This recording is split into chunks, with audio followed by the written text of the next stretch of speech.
Voilà qui nous conduit directement au magazine du dimanche. Monsieur Songalo Traoré est avec nous. Il est banquier, ancien directeur général de banque, auteur d'un livre intitulé Monnaie, franc CFA et Banque centrale. L'une des personnes ressources donc pour parler éco. Bienvenue Monsieur Traoré. Je vous propose de suivre cet extrait de l'intervention du président Alassane Ouattara. Merci. À ma qualité de président en exercice de la conférence des chefs d'État et de gouvernement de l'UMOA et en vertu du mandat que mes pairs m'ont donné, je suis heureux d'annoncer qu'en accord avec les autres chefs d'État de l'UMOA, nous avons décidé de faire une réforme du franc CFA avec les 3 changements majeurs suivants. Tout d'abord, le changement du nom de la monnaie, du franc CFA à l'éco. Deuxièmement, l'arrêt de la centralisation de 50% de nos réserves de change au Trésor français et la fermeture du compte d'opération.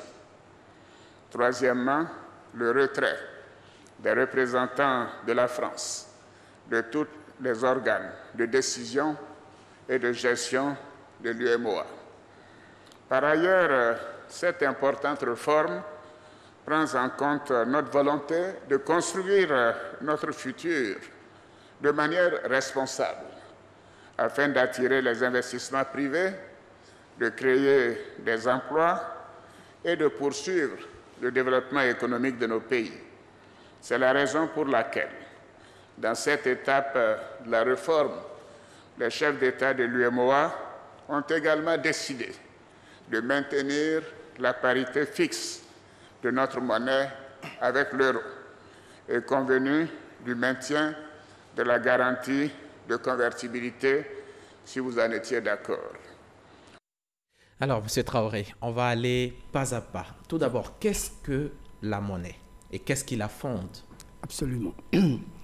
La monnaie est donc un moyen de paiement. Les pays ont besoin d'avoir un moyen de paiement, sinon nous serions dans le troc.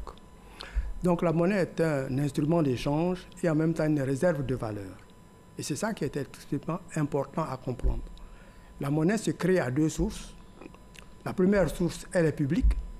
Lorsque l'État a besoin d'argent, le Trésor émet ce qu'on appelle des bons du Trésor ou des obligations, en moyennant quoi de l'argent se crée et qui est donc fait à travers ces titres du Trésor. Ça, c'est la première émission. La deuxième émission, c'est à partir des banques privées qui, en prêtant de l'argent, émettent aussi de la monnaie.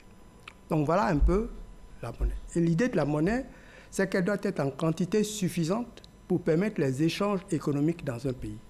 Elle doit être en quantité suffisante pour permettre que ce qui est produit puisse être acheté. Si elle est en trop grande quantité, ça crée de l'inflation. S'il n'y en a pas assez, ça crée de la récession. C'est pour cela qu'il y a donc cet équilibre permanent à rechercher. Donc la monnaie est quelque chose d'excessivement délicat. D'accord. Et puis, voilà que le CFA devient éco. Je vais d'abord vous demander pourquoi le CFA est si critiqué par les intellectuels.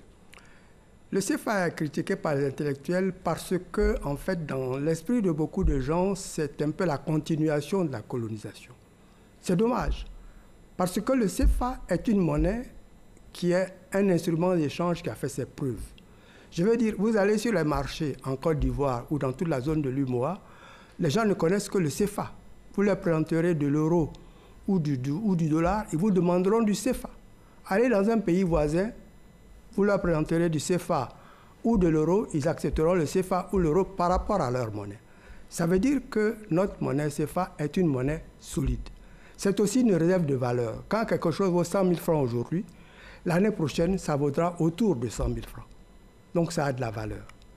Si bien que c'est vraiment quelque chose de psychologique, de subjectif, cette réaction des gens par rapport au CFA. Une monnaie a pour vocation d'être un instrument d'échange et une réserve de valeur. Alors, si c'est seulement subjectif et qu'il n'y avait rien de plus compliqué que ça derrière, pourquoi on en est aujourd'hui au changement? Pourquoi les États de l'UEMOA ont décidé de changer, de passer du CFA à l'éco? Parce qu'il faut quand même tenir compte de l'opinion des gens. Et dans l'opinion, on a tellement introduit l'idée que le CFA est quelque chose de colonial qu'il fallait évoluer. Et ce que les chefs d'État et les autorités monétaires ont fait, c'est de faire que cette évolution soit progressive, en préservant, n'est-ce pas, la qualité d'instruments d'échange et de réserve de valeur du franc CFA. Nous allons à l'écho pas à pas avec la parité qui est maintenue. Ça veut dire que la valeur de la monnaie est maintenue. Maintenant, la prochaine étape, c'est de faire en sorte qu'un jour, si cette parité doit être modifiée, il faut que nous soyons en mesure de supporter simplement au plan technique la valeur du franc CFA. Aujourd'hui, elle est supportée techniquement. Nous avons les réserves qu'il faut pour pouvoir la supporter techniquement. Mais une monnaie, ce n'est pas seulement l'aspect technique, c'est aussi la confiance qu'on a, à tort ou à raison, dans cette monnaie. Et cette confiance, c'est quand même l'environnement économique qui l'a créé. Et notre prochain chemin, c'est de vraiment industrialiser nos pays de manière que nous ayons une économie basée sur quelque chose de plus solide que les matières premières qui se vendent à la bourse. D'accord. Et quels peuvent être les avantages de cette monnaie aujourd'hui? De l'éco. L'éco aujourd'hui, c'est que c'est une monnaie forte. Avec une monnaie forte, mais la parité reste... La parité reste, donc ça veut dire que les investissements que vous faites ne perdent pas de valeur. Donc les hommes d'affaires qui nous suivent en ce moment peuvent être tranquilles. Absolument. Il n'y aura pas de, on va dire quoi, d'évaluation. Il n'y a pas de dévaluation, absolument pas. Et au contraire, si on n'avait pas maintenu la parité, il y aurait eu des spéculateurs qui auraient commencé déjà à jouer contre le franc CFA. Et c'est pour ça que je dis que la mesure qui a été prise est vraiment la meilleure chose qui pouvait nous arriver, c'était d'envisager cette évolution, de la programmer dans le temps et de faire en sorte que notre monnaie soit toujours un instrument, une réserve de valeur et un instrument d'échange valable et accepté par tous. Allez-y. À nous maintenant d'en faire un instrument qui serve davantage à industrialiser nos pays qu'à consommer des produits finis qui nous viennent d'ailleurs, parce que c'est encore une sortie de devise quand on consomme des produits qui viennent d'ailleurs. L'un des 3 changements majeurs évoqués par le président de la République, par le président Alassane Ouattara, c'était donc que le compte d'opération sera fermé au Trésor français. 50% des avoirs de nos États ne seront plus logés là-bas. Qu'est-ce que ça veut dire? Qu'est-ce qu'on doit comprendre exactement? Il faut comprendre que la monnaie est techniquement soutenue par les réserves. Autrement dit, les réserves de change signifient que notre pays est capable d'assumer le remboursement de ses dettes avec des devises étrangères, qu'il est capable d'assumer des achats avec des devises étrangères. Donc les réserves de change sont une obligation. Qu'elles soient au Trésor français ou ailleurs, peu importe, elles sont une obligation. Nous sommes obligés d'avoir des réserves pour prouver que techniquement la monnaie que nous émettons est soutenue.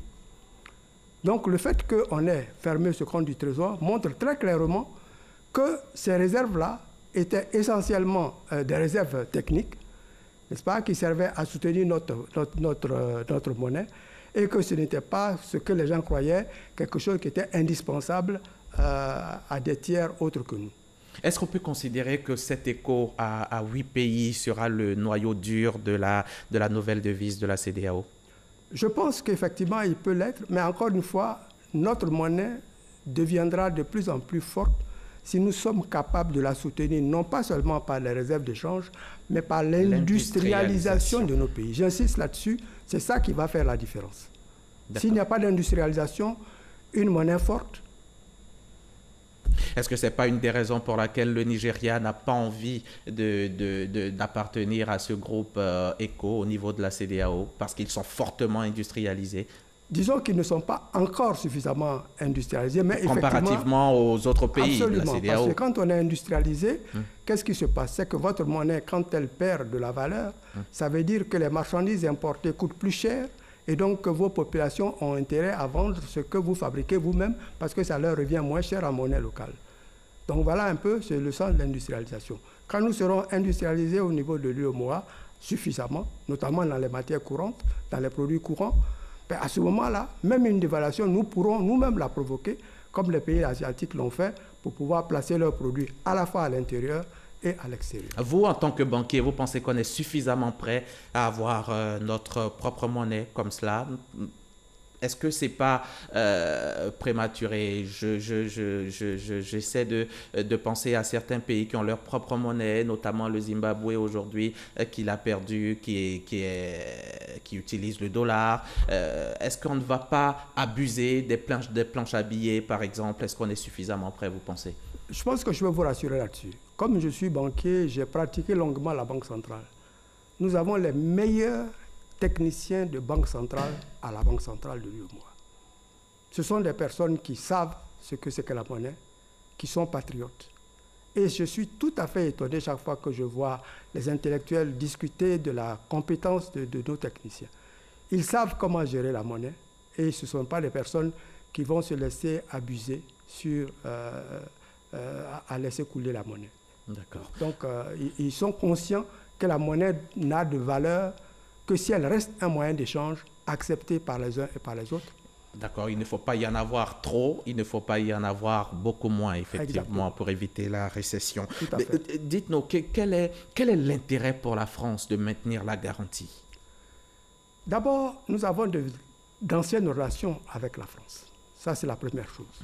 Et puis, le maintien de la garantie, je pense que la France le fait parce qu'elle a tellement été critiquée pendant longtemps pour dire qu'elle ne visait que ses intérêts, que je pense que c'est quelque chose qui montre qu'elle s'occupe aussi des intérêts de ceux qui ont été ses colons, qui ont été colonisés autrefois.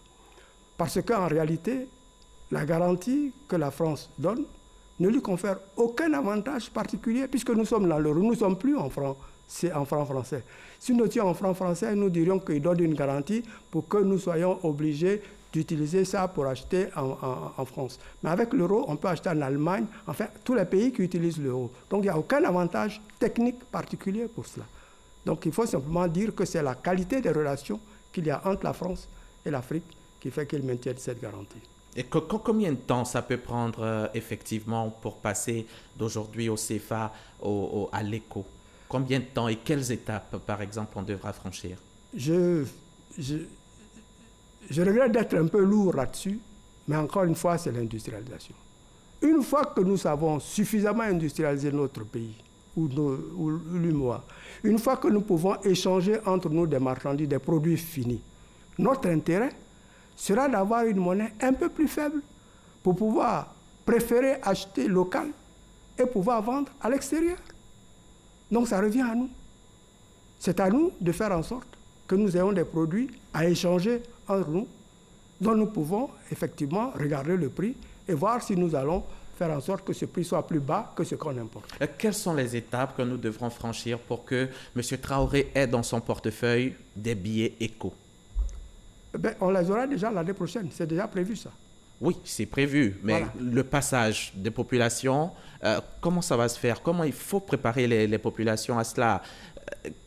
Comment ça peut se faire? Disons que déjà, ce qui est intéressant, c'est que les spéculateurs ont été éliminés. Ça, c'est vraiment la chose la plus importante. Ça veut dire que la valeur de l'éco, quoi qu'il en soit, reste.